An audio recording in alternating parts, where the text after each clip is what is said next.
সন্ধেবেলায় বৃষ্টি হচ্ছিল, বাচ্চাদের বায়না বাড়িতেই কিছু বানিয়ে দেওয়ার। বাড়িতে হাতের সামনে কিছু ছিল না, আলু ছিল।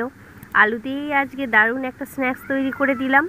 আগে প্রথমে আলুটাকে আমি বড় বড় করে কেটে নিয়েছি, পুরো চেষ্টা করেছি সবগুলোকে একইভাবে কেটে নেওয়ার। এবার একটা ডিম দিয়ে দিলাম, 1 চামচ গোলমরিচ গুঁড়ো, 1/2 চামচ লঙ্কা গুঁড়ো, 1 চামচ রসুন বাটা, পরিমাণ মতো লবণ দিয়ে আগে ওই উপকরণগুলোকে ভালো করে আলুর সঙ্গে মেখে নিয়েছি। এবার এখানে 4 চামচ দিয়েছি কর্নফ্লাওয়ার।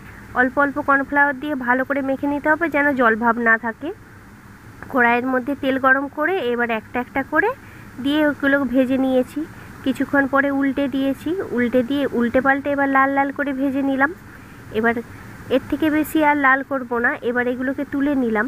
ঠান্ডা হলে এটা আরও ডিপ লাল কালার হয়ে যাবে। বাকিগুলোও একই রকমভাবে ভেজে নিলাম। এবার এটা সসের সঙ্গে পরিবেশন করলাম। সাধারণ ফ্রেঞ্চ ফ্রাইয়ের থেকে কিন্তু দারুণ সুন্দর হয়েছিল।